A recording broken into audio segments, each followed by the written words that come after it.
Welcome to Semi-Sealed, a new format designed specifically for MTG Arena. For this format, you will start by opening a sealed product. Then you will make a 60-card deck using the cards that you opened, as well as any common/uncommon lands that you want. And here's the big twist. When you are making your deck, you are allowed to craft a full playset of any card that you pulled. Since we're playing online, we can have instant access to as many copies of a card that we want. So we're going to take advantage of that. All right. Welcome, ladies and gentlemen, to episode 2 of Semi-Sealed. For this episode, I'm going to show you how Semi-Sealed works using a starter deck precon. As you can see, there are 92 starter deck precons for Arena, which is quite a lot. So the first thing we have to do is spin our wheel and get assigned a deck. And the deck we pulled is Dragon's Fire. To find that deck list, you're going to go to mtg.wtf, you're going to go down to the bottom, and you're going to click on Decks. Next, we'll hit Control F and search up the deck's name. And here we have it, Dragon's Fire, Arena Starter Deck, 60 cards. And here we have the deck list that we're going to be working with today. As you can see, this is a starter deck from Core Set 2019, which is pretty unfortunate. I was hoping for something a little bit more recent than that. But this deck list here, all these cards that you see listed, these are the only cards that I will be allowed to use when crafting our semi-sealed deck. Like the intro says, I can run a full playset of any of the cards that we opened within this Arena starter deck, plus whatever common and uncommon lands I want. Taking a quick look at these cards, it looks like we're going to try to be a little bit aggressive in the early game and then try to close out the game with some top-end dragons and or dinosaurs. So I'm going to throw together a deck list and I will see you guys in a second. All right, guys, and here I am with the deck list that I was able to come up with. I'm running 4 Shocks, 4 Goblin Instigators, 2 Kargan Dragon Riders, 2 Sure Strikes, 4 copies of Vishino Pyromancer, 1 Onaki Ogre, 2 Pyromantic Pilgrims, a full playset of Spit Flame, 4 copies of Havoc Devils, 2 copies of Charging Monstrosaur, 4 copies of Demanding Dragon, 1 Fiery Finish, 1 Volcanic Dragon, and 1 Burning Sun's Avatar. Then for our mana base, we're running 22 Mountains, 1 Gate to Tumble Down, and 1 Ramunap Ruins. So our goal for Semi-Sealed is to try and get 5 wins out of 10 games. Do I think this deck can do that? I don't have high hopes. I don't. There's a lot of M19 cards in here, and core set cards are designed to be weak. And even the cards like Burning Sun's Avatar is from Ixalan, which came out in 2017.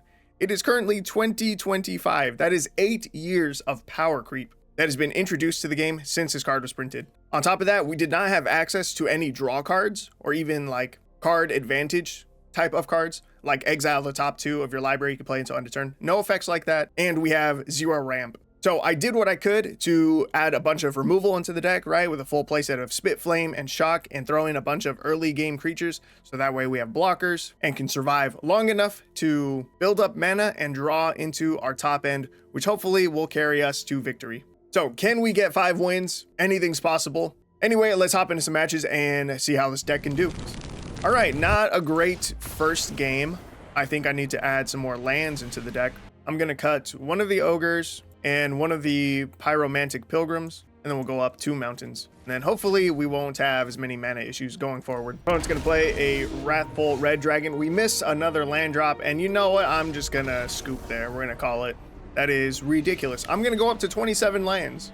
And if that's still not enough, I don't know what I'm gonna do. We'll cut our last Pyromantic Pilgrim, go up to 27 lands. I am really feeling the lack of draw in this deck. If I had not missed, 2-3 land drops in a row, I could have been able to play this on turn 5 and swing with it for 5 damage in the air. That's crazy. Fiery Finish out. Land number 28 in the deck. 28 lands in the deck. All right, here we are in another game. Can we get 4 wins at least? I don't know. This hand looks good. We have a bunch of lands. We have 5 lands, and we have some of our early game spells. This hand would have been amazing last game, and we just happened to go up against an aggro deck. Look at this. This is our opponent. They have done nothing for the first 2 turns. Why couldn't we just go against this guy last game? We're going to shock whatever that creature is. We'll swing in for 2, set our opponent to 18, and end the turn. Don't know what that creature is. Don't care. We're going to kill it with a Spit Flame. We'll go to combat. We'll swing in for 2, set our opponent down to 16. Play another one of those creatures. We don't hit one of our top end creatures, even though we do have 5 lands on turn 5 this time, which sucks. We'll kill that thing. We'll swing in for another 2, set our opponent down to 15. All we need now is some top end. Our opponent plays a Vampire Nighthawk. That's That seems weird. Go to combat, we'll swing out. If he blocks any of these, we will kill his Nighthawk with a sure strike. We give our creature first strike. Nighthawk dies. Our opponent takes 2 more, and we still have enough mana left over to play our Havoc Devils.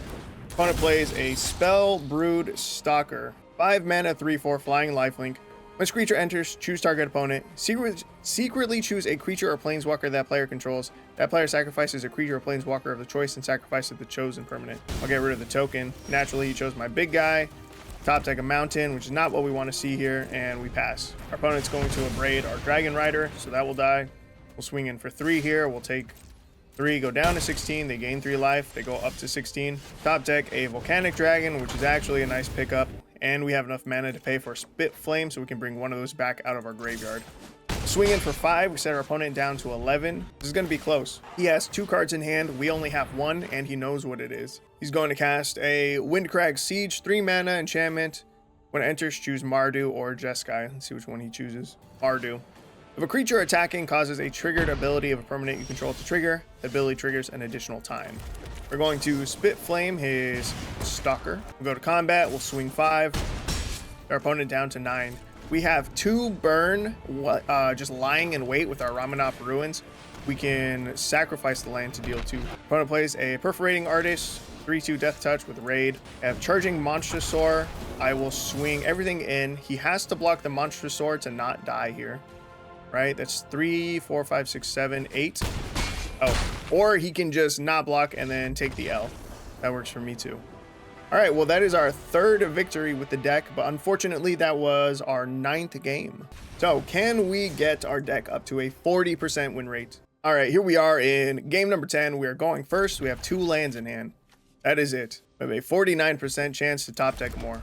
Let's see if we get there. Our opponent's playing with 77 cards in their library. It's disgusting, and they scoop.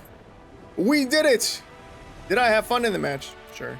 Why not? Well, that was a very anticlimactic ending. I kind of wish that had happened earlier. We could have used the free win a couple matches ago. All right, you know what? I wasn't sure how I wanted to handle this. If we take a look at my untapped account, we can see that currently I'm 4 and 6 with the deck. 40% win rate. However, that is across 4 versions of the deck. Our most recent version of the deck is 3 and 3. We do have a 50% win rate currently with this version of the deck. So the question is, do I play out 4 more games with this, the most recent / final version of the deck? I think we are going to play 4 more matches. I think it is unreasonable to expect that the first version of each of my semi-sealed decks will be the best version that I can think of on the very first try, you know? So we're going to play 4 more matches. I won't make any more alterations to the deck, and we're going to see if this version of the deck can maintain a 50% win rate over the next 4 games. All right, here we are in another game, and our opening hand looks pretty fire, honestly. In the next 3 turns, all I need to draw is 1 land. That's terrifying. Hey, there's that 1 land. We're going to shock their Llanowar Elves. Elves are a terrifying matchup. They explode onto the board very quickly, and we do not have that much removal in our deck, nor in our hand. Second Spit Flame is going to help. Unfortunately, he's going to have a turn to build up his board where we don't kill anything. And next turn, we can only kill 1 creature. And the following turn, we can only kill 1 creature. But luckily, he plays something very slow, very odd.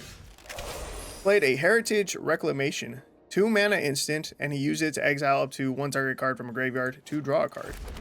What an odd card. I don't think I've ever seen that used. So since he didn't develop more elves, and he's not mono green elf because he also just played a Dragon Sniper, which is a human archer, I'm just going to play out our Goblin Instigator here.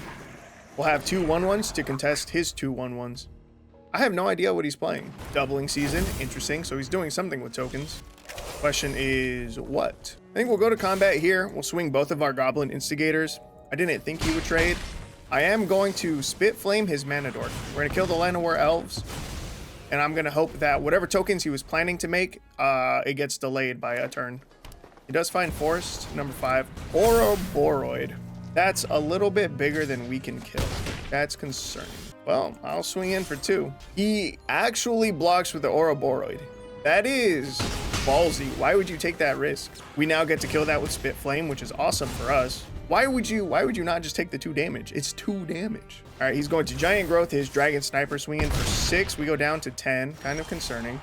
Do I play the Charging Monstrosaur? I think I'm just going to play out Havoc Devils and then hope that this is big enough to contest his Dragon Sniper. I just hope his Sniper does not get any bigger right now. He does not swing. That's a very good sign for us. We have enough mana to play our Charging Monstrosaur and a Viashino Pyromancer, so I am going to play both.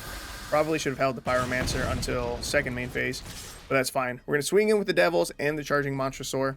We'll see if he blocks either. He's going to block the Monstrosaur. His creature dies. He goes down to 10. Our Monstrosaur dies. And honestly, I feel like we're in a decent spot. He has 2 cards in hand. That's very concerning. In fact, we top deck a Mountain. Also not great. Willed Great Worm. 6 mana, 7/7 trample. Whenever a creature you control deals combat damage during your turn, put that many +1/+1 counters on it. It must survive to get the counters. You may cast this card from your graveyard by removing 6 counters from among creatures you control in addition to paying its other costs. No attacks. He's definitely going to swing with this, right?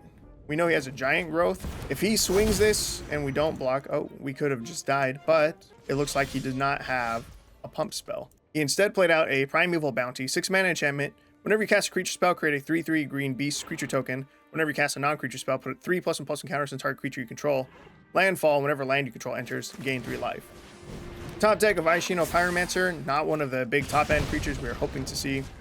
We'll play that, deal 2, set our opponent to 8, and then say no attacks. Man, if we could have top decked a Demanding Dragon right there, that would have been so good. Our opponent plays Commune with Beavers. Their Great Worm becomes a 13/13. They play Garruk's Uprising, it becomes a 19/19, and we are dead on board. Bro, we're so close. Why is there no draw in this deck? Why? That's all I need. 1 draw spell. I cut out 4 of these stupid mountains and add a play set of draw spells. Okay, his hand looks good to me. Our opponent's playing with 177 cards in their library. That's disgusting. We find mountain number 4. That's a good sign. We're gonna play out our Goblin Instigator here and pass. Cookie's looking at me in the corner right there.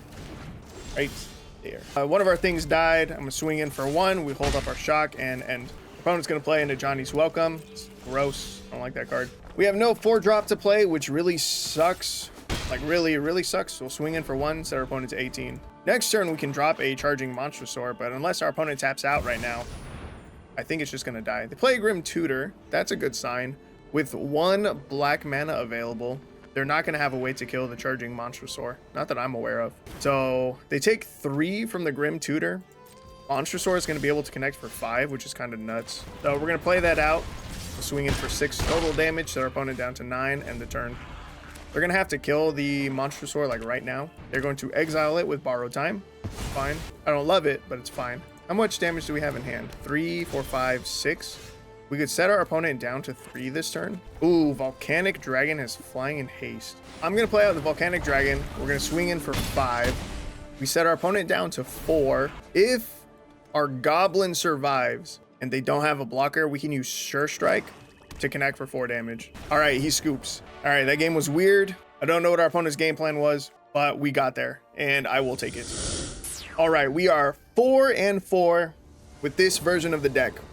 This could be it. This could be the last victory that we need. Our opening hand, our curve looks very good as long as we can draw the lands that we need. We need to draw at least 1 more land, just so that these 4 cards are all good and we can curve out nicely. Turn 1, we have no play, so we'll just pass. We'll hold up the shock. Yes. We do not top deck a land for our first draw, which sucks. We were even on the draw, which meant we had an extra opportunity to draw into a land, and we did not. So from here, we really need to draw into them. It is literally a coin flip. 50% chance to draw into land now. That's good. We'll play out a Goblin Instigator and pass. Okay, we really wanted 3 lands, so now we're in a good spot. Next turn, we can either Spit Flame or we can double spell, play out like another Goblin Instigator and shock something. Definitely going to shock the Goshentai of Boundless Vigor. The fact that they are shrines, does that concern me? I don't think so. I'm going to develop the Goblin Instigators first. We'll shock the Goshentai of Boundless Vigor. We'll swing in for 2. I'm going to hold the Viashino Pyromancer for later. The burn over the top might be useful. Our opponent misses a land drop. You'll love to see it happen to the other side. Viashino Pyromancer will enter. It will deal 2 damage to our opponent. swinging for 4. We set our opponent down to 12 life. We have enough mana for next turn to play a Demanding Dragon. If they play a Shrine this turn, they would lose the game. And that is GG anyway. If our opponent had found land number 3, played out a Shrine, we could have played out our Demanding Dragon. They would not have had a creature to sacrifice to the Demanding Dragon. So they would have taken 5 from that. 6, 7, 8, 9, 10, 11. Oh, just kidding. We would have been 1 damage short. But that effectively would have been game. And we did it! Somehow, some way, we have actually managed to get a positive win rate with this pile of cards. Look at that. Ignore this 46% up here. Look at that. Look at that win rate. 56%. 5 victories, 4 losses. As much as I want to quit while we're ahead, I am going to play out game number 10 with this version of the deck. So let's see if we can get this up to 60% or if we'll call it an even 50-50. Our opponent is also playing with a Sarkhan avatar. What a copycat. Ooh, this is a beautiful looking hand. Shock into Goblin Instigator or Viashino Pyromancer. Then on turn 3, play one or the other, or maybe one of them and then a Shock on turn 3. Followed by a Havoc Devils, and we have 4 turns to draw into the 4th land we need. Nice. Our opponent has some pretty cool card sleeves. I've never seen these ones before. All right, this play session was very, very informative. Us getting win number 5 with this deck teaches me 2 things. 1, I'm going to shock this. The Skull Dweller will die. You know what, here we're going to set up a Goblin Instigator. The 2 things that getting win number 5 tells me about this series is that going forward, 1, if I do make any changes to the deck, I will have to reset our win-loss record. I want to play out all 10 games, but with a single version of the deck. Will I use this opportunity to get down my tap land? Yes. Try to cast the Viashino Pyromancer. If this gets countered, I'm not really upset. If they're playing Dimir Toxic, they do run counter spells, but I'm not that worried about it. And also, don't need to remove decks from the wheel. Even though this is a core set starter deck, which is garbage, it's not completely unplayable. Let's see, our opponent played out a Tekkathal. This says if you would proliferate, you proliferate a 2nd time. We're going to play out our Demanding Dragon. We're going to see if they take 5 or if they sacrifice Tekkathal. They probably take the 5, which means we don't attack here. I maybe should have swung, but I'm not sure. That's really bad. Our opponent plays Vraska Betrayal Sting. They can minus this. It will turn our Demanding Dragon into a treasure token, which really sucks. We can shock their Vraska. We can kill that now. I think I'd rather hold up the shock in case we can trade with Tekkathal. 2nd shock means we don't have to decide. Let's swing both of these creatures face. Will he block the Havoc Devils? He will. We connect for 1, set our opponent to 10. We shock the Tekkathal, that will die. We now shock the Vraska, that will die. And we have enough mana thanks to our Demanding Dragon token that we can still seek a non-land card with our Gate to Tumbledown. We can activate only once each game. And we pull a Havoc Devils. That's phenomenal. Opponent's going to play an Experimental Augury. They're going to proliferate nothing because we have 0 poison counters on us so far. Nice. I like Dimir proliferate decks. They're a lot of fun, or even Dimir Toxic decks. But you really do need a way to get that first counter on your opponent. We'll play Havoc Devils, swing in for 1, we set our opponent down to 9. I am really, really happy with the way that this video has turned out so far. And like I said, I'm really pleased with the fact that I got to learn more for the series from this recording. Our opponent finds another Vraska Betrayal Sting. That sucks. They're going to turn our Havoc Devils into a treasure. Where are our big guys? Do I hit their Vraska? What does this do for me? It keeps the Vraska at 4, but like it doesn't do anything for me. Can Spitflame hit a Planeswalker? No. Burning Sun's Avatar, deal 3 damage to target opponent, 3 damage up to 1 target creature. Volcanic Dragon's our best top deck, but we only have 1 in the deck. We have 2 Charging Monstrosaurs. Our haste creatures are decent. Now we're getting flooded by lands though. What is Vraska's ultimate? Target player has fewer than 9 poison counters. They get a number of poison counters equal to the difference. So that will set us up to 9. Say no attacks here. I'll hold up the Bilious Skull Dweller, or I'll hold up our Goblin as a blocker for the Bilious Skull Dweller. They will exile it. We are going to lose this match. The only chance we have at winning are our 2 hasty creatures, but we need to find them like now. Our opponent swings. We get our first 2 poison counters of the match. We go down to 18. Our opponent is then going to proliferate with Vraska. They draw a card, lose 1 life. We go up to a 3rd poison counter. We top deck a Viashino Pyromancer. It's actually not bad unless it gets countered. If this gets countered, then we're very sad. It sticks. We can do 2 damage to target player or Planeswalker. Do I want to deal 2 to Vraska? Vraska is 1, 7. No. We'll go face. Set our opponent down to 4. 4 means that Volcanic Dragon could just be lethal if we top deck it. And in case they have a blocker for charging Monstrosaur, it gets us a little bit closer. So hopefully that's lethal. They managed to gain a life from their land. That really sucks. They swing out. We will block the Bilious Skull Dweller with our Viashino Pyromancer. We take 2 more damage. We go down to 16, but that is our 5th poison counter. They're going to +1 or +0 their Vraska technically. There they go. Took them a minute. They will +0. They take 1. They go down to 4 again. We're up to 6 poison counters. We top deck a mountain. Not exactly what I was hoping to see. Can they kill us here? If they can proliferate 1... Oh, no, we're dead. They can make another Might with their Mirrex land right now, and that's good game. Alright, well, that sucks that we had such a dominant early game in this matchup, and then kind of just fizzled out because we couldn't really find our top end. We only found 1 demanding dragon, which was turned into a treasure. I guess we did find 2 Havoc Devils, but that's like, it's not really top end, that's in the middle. 4 CMC, that's in the middle. That's okay, we'll take this L.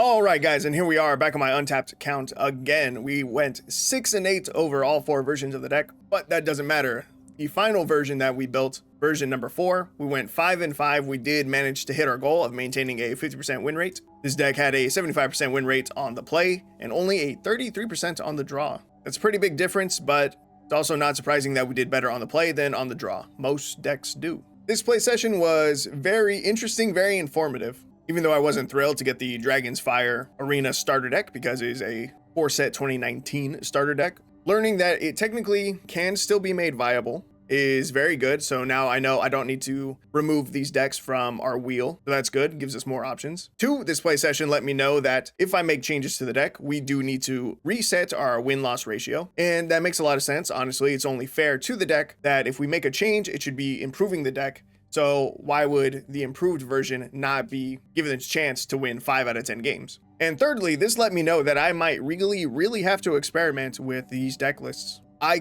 could not tell you the last time, if ever, I ran a deck with 28 lands. Like, that's crazy to me. Those 4 extra lands could have just been 4 draw spells, and this deck would have performed so much better, or at least moderately better. No, so much better. So lots of good information came out of this. I had fun in the second half. Once we got to our 4th version of the deck, I definitely had a lot more fun once we were able to start getting some wins. Starting off by going like 1 and 6, I think. Not the most fun play experience in the world. Hey, but we got there. We got that 50%, and I'll take it. So thank you guys for joining me on episode 2 of Semi-Sealed, where I got to showcase to you how this works with a sealed deck, a pre-con deck, instead of just with packs. If you guys liked the video, you should do me a favor and like the video. If you liked the video and you like Magic the Gathering, you should consider subscribing to the channel because that will get you more of all 3. And if you think Semi-Sealed is a cool idea for a format, tell your friends. The ones you know in person, the ones you know from online, the ones who don't even play Magic anymore but maybe watch the content. Tell everyone who might be interested in this because I want this to become a real format. I really do. But with all of that said, I will see you guys in the next one.